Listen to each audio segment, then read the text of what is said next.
उजाला चार बूंदों वाला। चार बूंदों वाला उजाला ये नाम और इस नाम से जुड़ी संगीत 90s किड्स को अच्छे से याद है, क्योंकि ये वही समय था जब हम अपनी सफेद शर्ट को उजाला नील से नीला करके पहनते थे और सोचते थे कि यह एकदम सफेद हो चुकी है। तो आज उसी भोले और मासूम वक्त की एक कंपनी जिसने नाम और शोहरत इतनी कमाली थी कि वह अपने समय का सबसे बड़ा ब्रांड बन गई, मगर इसका सफर इतना आसान नहीं था। एक गाँव से उठकर पूरे भारत की पसंद बनने की कहानी बहुत मुश्किल थी। अगर आज आप ये वीडियो देखेंगे तो आपको भी लगेगा कि अगर जिंदगी में मेहनत करने के लिए आप कुछ करते हैं तो ऐसा हो ही नहीं सकता कि वो आपको ना मिले। तो चलिए शुरू करते हैं दोस्तों। हमारे नीले उजाला की कहानी शुरू होती है MP रामचंद्र से, जिन्होंने इसको फर्श से अर्श पर लाकर खड़ा कर दिया। रामचंद्र जी अपनी शुरुआती दिनों में मुंबई में रहा करते थे और वहीं रहकर एक केमिकल की कंपनी में काम करते थे। ये समय था 1970 का, जहां पर MP रामचंद्र अकाउंट हेड का काम करते थे। सब सही चल रहा था, एक हंसी मिडिल क्लास जिंदगी बिताई जा रही थी, मगर भगवान को उनके अंदर काबिलियत दिखी थी और भगवान ने उनकी क्षमता को परखने के लिए उनको चुनौतियां देना शुरू कर दिया। करीब 12 साल बाद वो कंपनी जहां जॉब कर रहे थे वो बंद हो गई। रामचंद्र हो जाते हैं एकदम बेरोजगार, जिसमें वो अपने शहर को छोड़कर वापस आ जाते हैं अपने गांव, जो कि तमिलनाडु में है। अब घर को चलाने के लिए उन्हें कुछ पैसे चाहिए थे, मगर गांव के माहौल में कोई अकाउंटेंट की नौकरी कहां से मिलेगी। डेली अपने घर की परेशानियों से और नौकरी की किल्लत से तंग आकर उन्होंने अपनी खुद की कंपनी खोलने का निर्णय ले लिया, जिसका नाम था ज्योति लैब्स। और अपनी पुरानी कंपनी के माहौल सीखकर इस कंपनी में भी वो केमिकल्स के जरिए डिटर्जेंट्स और व्हाइटनर बनाया करते थे। मगर 1 साल तक उनका प्रयास ऐसे ही चलता रहा और उनके सामने कोई ढंग का रिजल्ट नहीं आया। फिर 1 साल की मेहनत के बाद उन्होंने एक व्हाइटनिंग लिक्विड का निर्माण कर लिया, जिसको आप उजाला के नाम से जानते हैं। यह इंडिया का पहला व्हाइटनिंग लिक्विड था।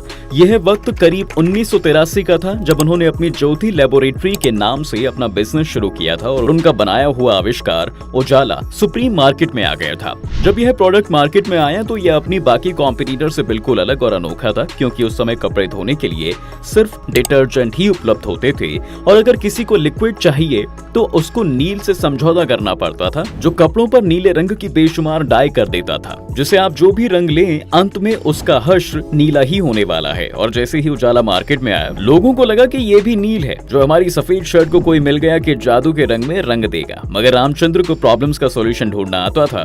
उन्होंने पहले लोगों को यही समझाया कि यह लिक्विड फॉर्म में तो है, मगर इससे कपड़े नीले नहीं होंगे बल्कि और सफेद हो जाएंगे। इसमें डिटर्जेंट के गुण हैं मगर लिक्विड फॉर्म में है, जिसके लिए इन्होंने बड़ी यूनिक टेक्निक अपनाई थी। मार्केटिंग और एडवर्टाइजमेंट का ज्यादा बजट न होने की वजह से उन्होंने देसी जुगाड़ से अपने सामान को बेचने का फैसला किया, जिसमें उन्होंने 6 लड़कियां काम पर रखी, जो उनके गांव के आसपास के ही इलाकों में जा जाकर घर घर महिलाओं को ये बताती थी कि ये लिक्विड आपके कपड़े नीले नहीं करेगा, बल्कि आपको अब इससे और आसानी होने वाली है, जिससे वो फ्री सैंपल और घर घर जाकर औरतों के कपड़े तक धोने का काम कर दिया करती थी। रामचंद्र का मेन मोटिव यही था कि वह लोगों के दिमाग में बस यही डाल दे कि एक प्रोडक्ट है जो जैसा कहता है वैसा ही करता है। दोस्तों, बिजनेस में सफल होने का एक तरीका है, जो आपका प्रोडक्ट करता है उसको साफ साफ सही शब्दों में बता दो, अपनी क्वालिटी सही रखो। आज नहीं तो कल लोगों को आपके प्रोडक्ट की लत लग जाएगी और वो आपके पीछे ही आ जाएंगे।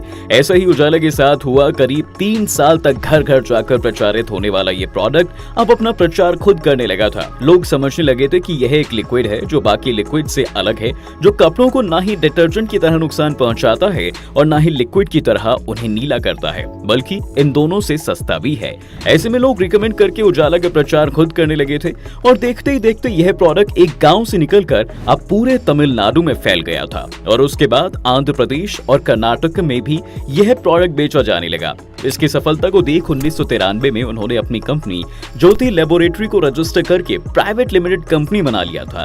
मगर जैसा कहा जाता है कि जब आप संघर्ष कर रहे होते हैं तो सब साथ भले ही दे दें, मगर आप तरक्की कर रहे हैं तो बहुत कम लोग आपका साथ देते हैं। अब जब उजाला का बिजनेस पूरे देश में बढ़ ही रहा था और हर कोई इसको खरीदना चाहता था, ऐसे में इसका सबसे बड़ा कॉम्पिटिटर था एक ब्रांड जिसका नाम था रॉबिन ब्लू, और यह वेस्ट बंगाल से आया था। अगर आप 90s किड्स हैं तो आप इन दोनों ब्रांड को अच्छे से जानते होंगे। अगर उजाला मंगवाया जाता था तो हम कभी कभी रॉबिन ब्लू ही ले आते थे और फिर हमारी मम्मी इस उजाला सुप्रीम की परम भक्त हमारा दूसरा चक्कर लगवाकर वापस उजाला मंगवाती थी।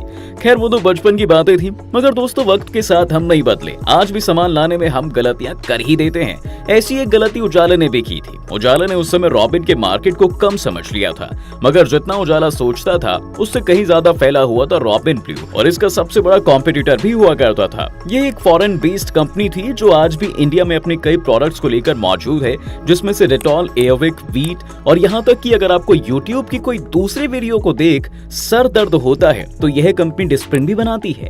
तो अब उजाला को रॉबिन ब्लू से सामना करना था। जैसे हमने आपको बताया कि कई बार गलती से लोग उजाला की जगह रॉबिन ले जाया करते थे, जिससे उजाला को भारी नुकसान हो रहा था और ऐसे में जरूरत थी कि उजाला की ब्रांडिंग की जाए और लोगों की जुबान पर दूसरे ब्रांड का नाम ही ना बचे।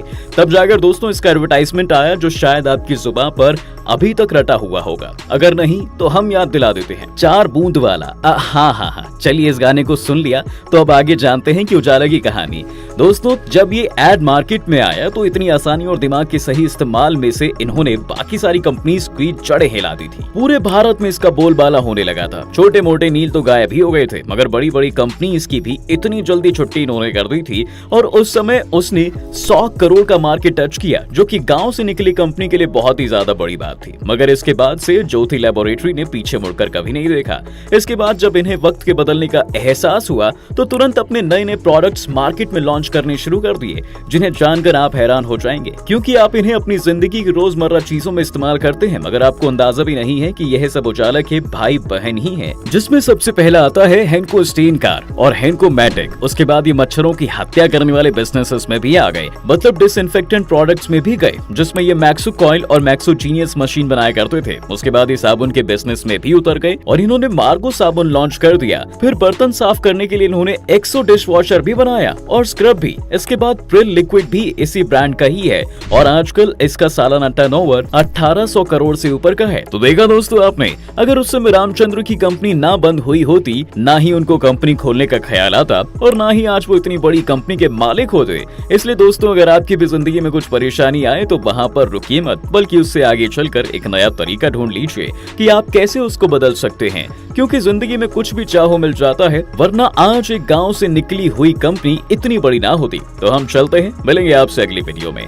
अगर आपको कुछ पसंद आया है तो हमें कमेंट करके जरूर बताएं।